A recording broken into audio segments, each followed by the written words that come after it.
kapan? Sejak kapan? Nih, sejak tahun 2022, tepatnya bulan Oktober.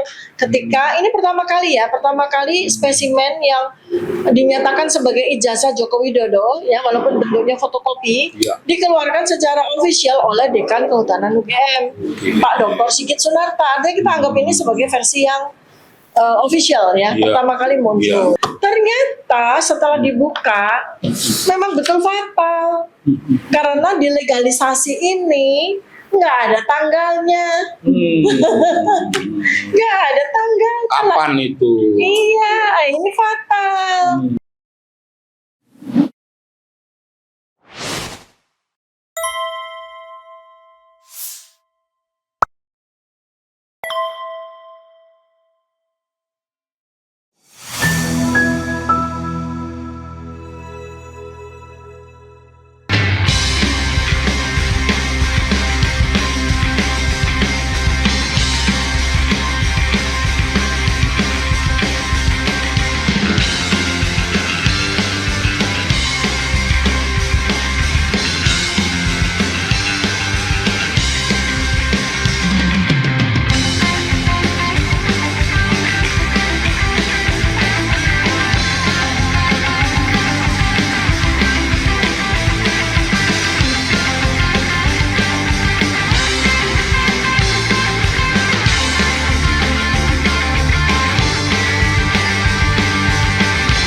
Ini hari ini saya mau membuat Pak Sobari nanti malam tidur nyenyak. Kecuali kalau minum kopi jam 10 malam, nah ini mau saya bikin panjenengan sarenya enak, nyenyak ya gini. Jadi kalau saya, karena memang meneliti ijazah Joko Widodo ini sejak tahun 2022 Pak. Nah ini saya sekaligus juga membantah tuduhan-tuduhan dari termul-termul yang mengatakan loh kami ini peneliti baru bulan Agustus 2025 loh. Padahal itu launching buku Jokowi's White Paper yang isinya adalah hasil penelitian kami. Sejak kapan? Nih, sejak tahun 2022, tepatnya bulan Oktober. Ketika ini pertama kali spesimen yang dinyatakan sebagai ijazah Joko Widodo, ya walaupun bentuknya fotokopi, dikeluarkan secara official oleh Dekan Kehutanan UGM, Pak Dr. Sigit Sunarta. Artinya kita anggap ini sebagai versi yang official ya, pertama kali muncul. Sebelumnya mulai dari tahun 2016 kan ada dua ahli yang bukan dua ahli ya, ada dua warga negara Indonesia, seorang jurnalis Pak Bambang Tri dan Gus Nur ya kan, itu kan sudah mempersoalkan sehingga dihukum. Iya dihukum ya. Nah sekarang saya mau fokus di sini dulu ya, di sini dulu nih. Kenapa Pak saya jadi girang malah? Alhamdulillah. Instead of deg-degan seperti Pak Sobari, saya malah girang dan lega ya. Karena selain saya sebagai peneliti, saya juga punya koleksi ini ya, punya koleksi dari berbagai macam versi ijazah Joko Widodo dari sejak tahun 2022 ya. Jadi ini kalau kita lihat saja dari ini, bisa dilihat ya, bisa di zoom ya, Mas Diki ya, oke. Jadi ini ada dua sepintas lalu kan kelihatan sama ya. Kalau mata alam sama kok gitu ya. Nah tapi ketika kita bertemu, saya, Mas Roy, dan Bang Rismon melihat, langsung kita lihat perbedaannya. Artinya mata ahli ya kan. Satu, kalau saya itu dari administratif ya Pak. Nah, karena saya adalah orang UGM, saya alumni UGM kan saya pasti tahu dan saya pernah mengalami melegalisasi ijazah saya kan. Untuk kepentingan saya mendaftarkan S2 maupun S3 kan. Jadi yang seperti ini itu tidak asing ya. Ada legalisir cap. Nah, dua ya, di tahun 2014 ada capnya, tahun 2019 ada capnya. Yang satu warnanya merah, yang satu warnanya hijau ya. Yang bertanda tangan adalah dua pejabat yang berbeda. Yang saat ini Dekan Kehutanan kan, artinya memang legalisir itu diberikan oleh Dekan. Nah, yang menarik adalah pada legalisir ini ya, sebuah legalisir ijazah itu sebelum ditandatangani oleh pejabat dalam hal ini Dekan, itu harus diparaf oleh penanggung jawab di fakultas tersebut, yaitu pembantu dekan 1 bidang pendidikan. Ya, nah, pada fotokopi atau legalisir yang pertama ini ada paraf sedikit kecil. Ya, nah pada yang kedua nggak ada parafnya. Sama sekali. Sama sekali tidak ada parafnya. Oke. Nah, yang menarik adalah baik spesimen yang pertama maupun spesimen yang kedua, ya, inilah yang terjawab ketika sekitar 1 atau 2 bulan yang lalu kita sama-sama minta salinan ijazah ini dari KPU, tapi kemudian oleh KPU itu ditutupi ada 9 artefak, Pak. Ditutupi di plaster-plaster gitu. Nah, itu kan kita curiga, kenapa, apa yang dia tutupin? Dari 9 itu apa sih yang dia tutupin gitu? Dia menutupi tanda tangan rektor, tanda tangan dekan, nama dan sebagainya. Nomor dan sebagainya. Tapi ada satu yang dari 9 artefak yang ditutup plaster, pasti ada satu yang betul-betul dia tutupi, betul-betul dia takut kalau kita tahu. Kalau rektor, tanda tangan rektor itu kita udah tahu di media sosial. Tanda tangan dekan kita udah tahu di media sosial. Namanya Joko Widodo udah tahu, nomor mahasiswanya saya sampai apal kan 1681, saya hafal. Tapi ada satu dari 9 artefak itu yang ditutup, apa Pak? Ternyata setelah dibuka memang betul fatal. Karena di legalisasi ini nggak ada tanggalnya. Nggak ada tanggalnya. Kapan itu? Iya, ini fatal. Ini fatal, ya, itu.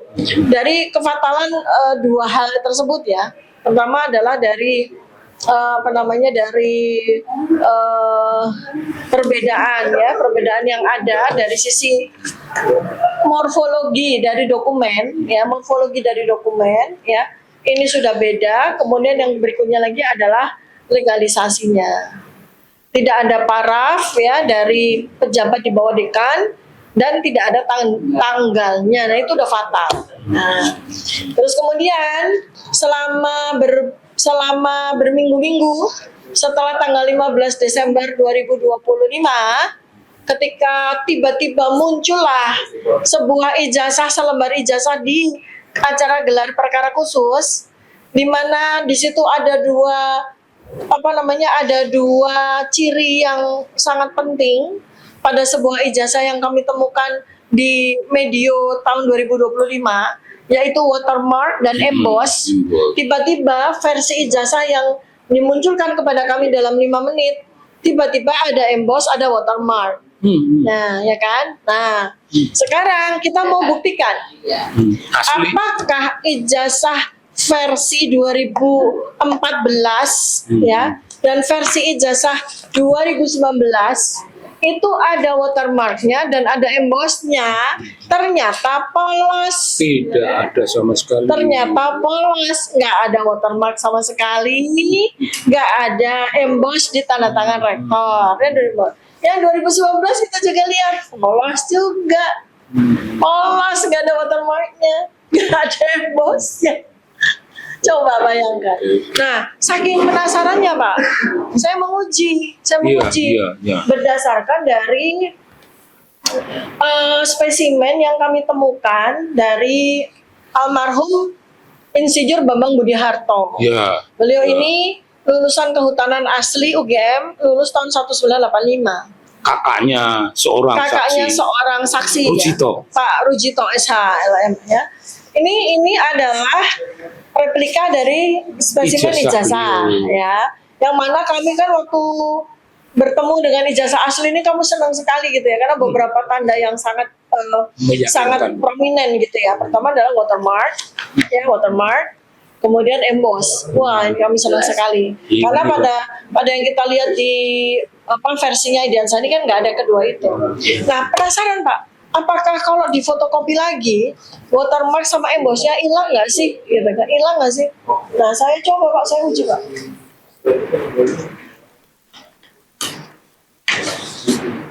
Ternyata tetap ada Pak. Tidak hilang. Tidak hilang, tetap aja. Itu ya, oke. Itu dulu saya spill Pak, supaya Pak Sobarinya tidurnya. Masih ada dong sedikit pertanyaan. Coba.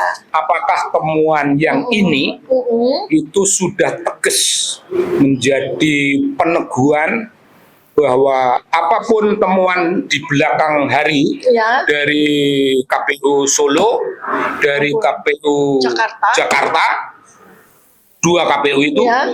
apapun temuannya tidak akan bisa mendebat ini. Oh iya, Sudah apapun, pasti itu. sudah pasti, sudah pasti.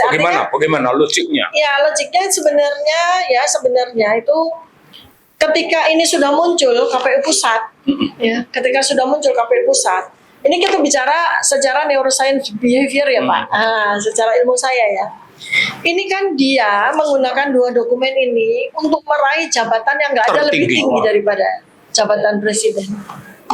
Artinya apa? Secara logika, secara behavior, dia pasti mempersiapkan dokumen yang pasti sangat perfect, sesuai sama versinya, sesuai sama ukurannya kan.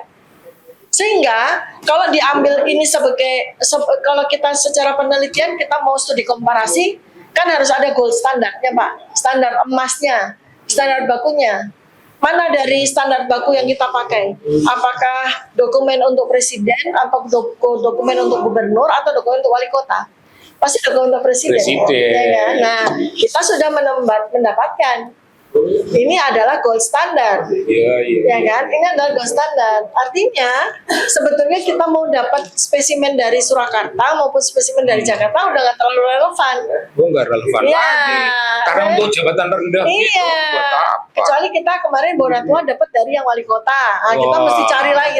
Tapi begitu udah pusat begini gold standard dari sebuah penipuan. Oke. Kita berterima kasih pada Bung Bonatua ini. Dan kita berterima kasih kepada KPU pusat karena keberaniannya. Ya. Yang saya rasa ini adalah keberanian yang diperoleh dari restu seseorang. Iyalah. Bukan orang yang di Solo kira-kira. Bukan, udah pasti bukan.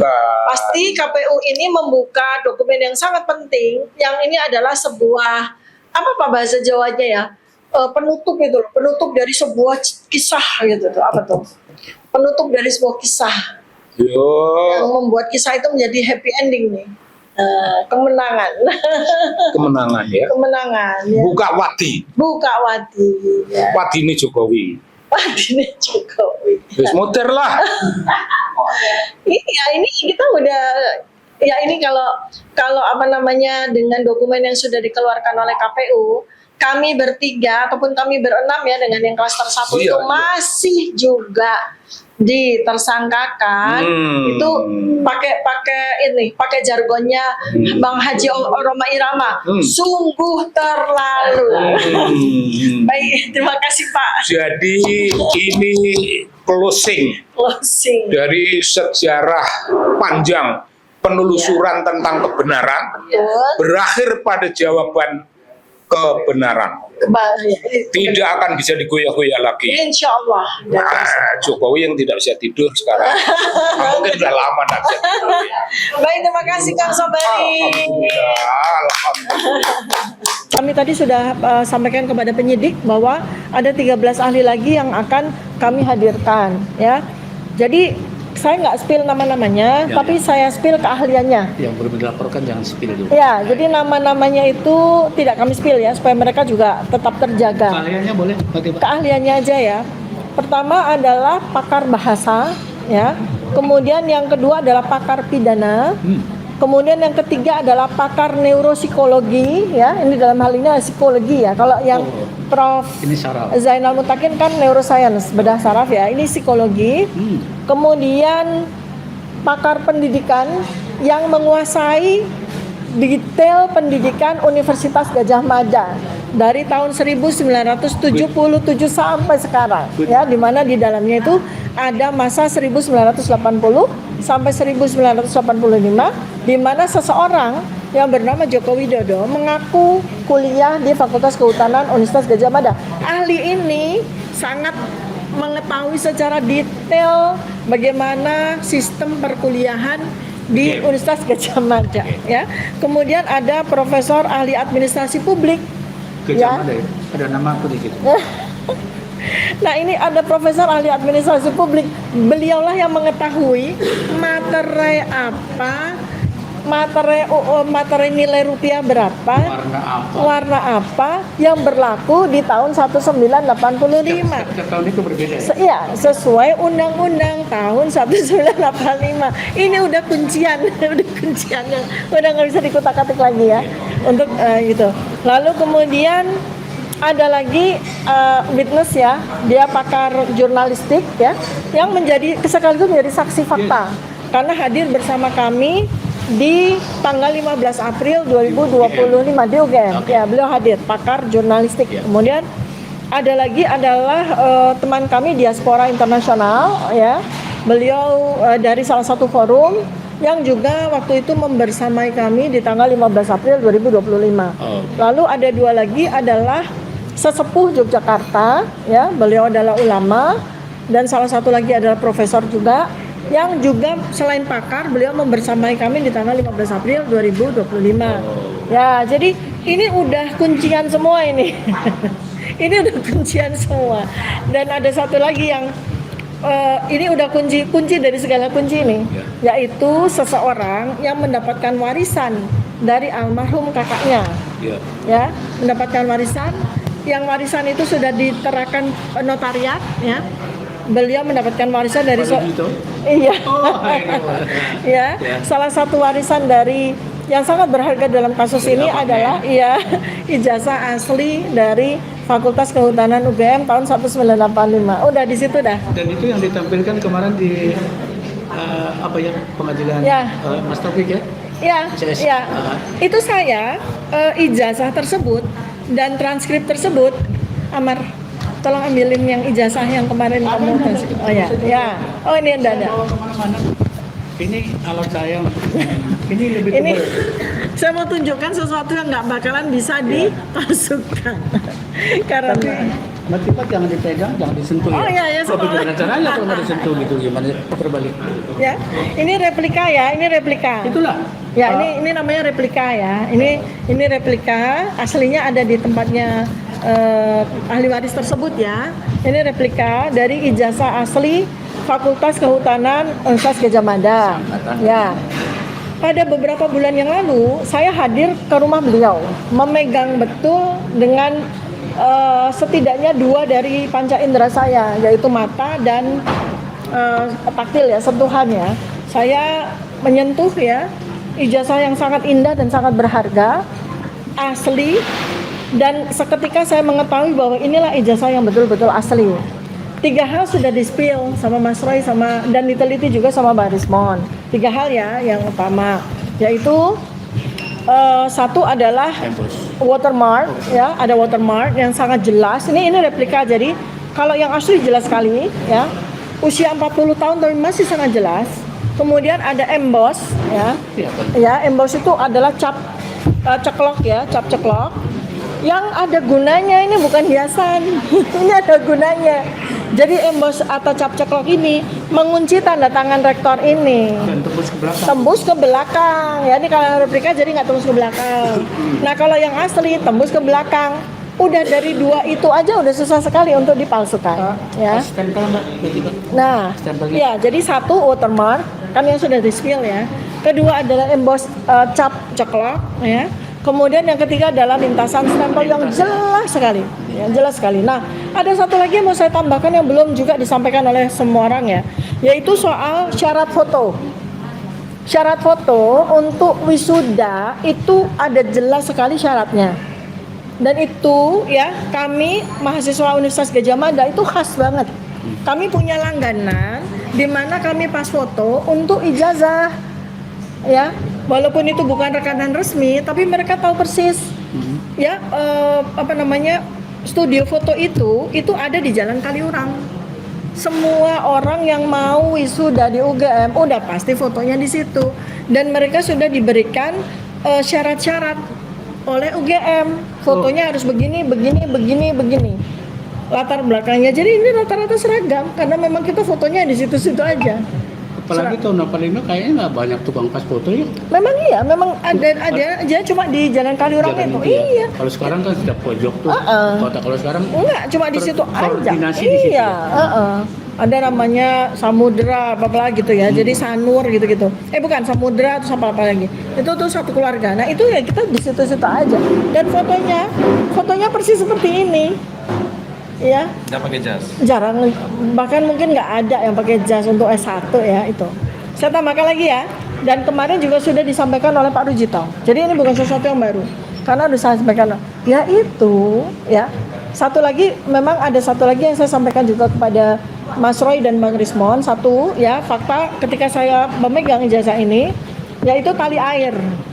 Di sini nih ada tali airnya, Bang Jagir, Bang Badri, ada tali airnya. Tali air itu seperti uang, yang hanya bisa dilihat dengan gini loh, kita terawang, kayak kita lihat uang tuh loh. Ratusannya kelihatan. Ya, ada tali airnya ya. Seperti benang gitu ya. Ada. Ini ada tali air, bukan benang, tali air gitu. Jadi hanya bisa dilihat ketika kita begini nih, kita terang pakai senter gitu ya. Nah. Terus satu lagi ada hologram. Nah, saya nggak sebut hologram ada di mana. Ada hologram, dan hologram itu ya, ini kalau ijazahnya begini, kita senterin dari belakang, itu muncul pendarnya. Nah, itulah yang bikin ijazah Fakultas Kehutanan UGM itu nggak bisa dipalsukan, ya, nggak bisa dipalsukan udah deh. Mau sekali berapapun tuh nggak bisa dipalsukan, karena memang Universitas Gadjah Mada adalah salah satu universitas terbaik di Indonesia. Berarti Pak, Ya, jadi mereka itu pasti bikin ijazah itu nggak main-main. materai setiap Ya, angkatan beda ya? materai bukan setiap angkatan. Enggak, kalau kemarin di pengadilan Solo itu ada yang biru, ada yang merah. Yang angkatan 85 setahu saya yang asli merah. Hijau, Ya. Sementara yang itu biru ya. Nah, sebenarnya ada Saya jelaskan itu. Ya, saya jelaskan. Satu, sebenarnya materai itu mengikuti undang-undang. Oke. Ya, ada undang-undang, pasti nanti Bang Jagi dan Bang Fadri bisa lihat ya. Ada undang-undang, dan itu sudah disampaikan oleh Profesor C. Ya. Beliau sampaikan bahwa Undang-Undang 1985 itu materai yang berlaku adalah Rp500 yang warnanya merah dan bukan hijau Rp100. Nah, tetapi pada beberapa universitas di UGM tahun 1985 itu masih berlaku materai warna hijau Rp100. Tapi untuk apa? Untuk ijazah sarjana muda, bukan ijazah sarjana. Dan karena masa tahun 85 itu adalah masa peralihan kurikulum, di mana sebagian dari fakultas di UGM itu sudah tidak ada program sarjana muda lagi. Tetapi ada yang masih punya program sarjana muda, sehingga memang secara administratif agak membingungkan. Ada yang pakai materai, ada fakultas yang pakai materai, ada fakultas yang tidak pakai materai, ya. Tetapi fakultas yang memakai materai, materainya baku gitu loh. Jadi ini kan banyak sekali diskusi debat yang ada di sosial media. Oh, di UGM nyatanya ini punya saya atau punya kakak saya atau punya ayah saya nggak ada materinya. Tapi itu bukan kehutanan tahun 85, ya. Ini nyatanya di Fakultas Kehutanan UGM ada yang warna hijau, itu sarjana muda. Nah, kalau ada di luar dari ijazahnya Joko Widodo yang bermaterai hijau, saya akan usulkan atau saya akan minta kepada Polda Metro Jaya untuk menyita ijazah tersebut dan melakukan uji forensik. Karena saya hipotesiskan bahwa kalau ada ijazah sarjana Kehutanan UGM tahun 1985 materainya warnanya hijau, berarti hipotesis saya, menurut keyakinan saya, itu ijazah palsu. 99? Belum 99 karena belum diteliti ya. Oke. Jadi gini, saya ulang sekali lagi, kalau ada ijazah Ya, paham. sarjana Kehutanan UGM 1985 dengan materai warna hijau selain ijazah Joko Widodo, kita patut pertanyakan keasliannya. Bahasa Dengan hukumnya diduga palsu. Ya, bahasa Udah hukumnya. jelas, ini udah jelas ya, ini adalah ijazah asli. Ya. Ya, udah jelas ini adalah ijazah asli. Oke, lanjut. Nah, restoratif justice ya. Sekarang nih soal restoratif Aku justice. juga yang memulai ya. Ya, jadi Dokter Fadli menambahkan. ya saya nanya dulu ya soal Ya. restoratif. Jadi gini, Aku pertanyaan dulu. Oke. iya kan ada tiba-tiba. Tiba-tiba lagi. Iya kan tiba-tiba tuh restoratif justice muncul ketika ada sowan. Jadi artinya restoratif justice yang baru saja terjadi ini bukan sebuah proses hukum, tapi sebuah proses silaturahmi. Dia bukanlah proses hukum, tapi produk silaturahmi. Bukan produk hukum, tapi produk silaturahmi. Gara-gara sowan, maka keluarlah restoratif justice. Iya, iya. Proses silaturahmi. Jadi Oke, lanjut. sekarang di manakah? Iya kan? Jadi masalahnya adalah nih kalau kita bicara secara hukumnya ya. Masalahnya dua orang yang mendapatkan restoratif justice dan kemudian lanjutnya adalah SP3 adalah dua orang tersangka yang sampai dengan hari ini belum pernah diperiksa sebagai tersangka. Bagaimana mungkin seseorang atau tersangka yang belum pernah diperiksa satu kali pun sebagai tersangka tiba-tiba gara-gara sowan langsung mengalami restoratif justice dan kemudian mendapatkan SP3. Sementara kami 3 orang yang sudah diperiksa sama sekali tidak ada tawaran apapun dari Polda, ya kan? Nah, begitu juga dengan 3 tersangka lain di klaster 1 yang sampai dengan hari ini juga belum diperiksa. Kamu mau ditawar?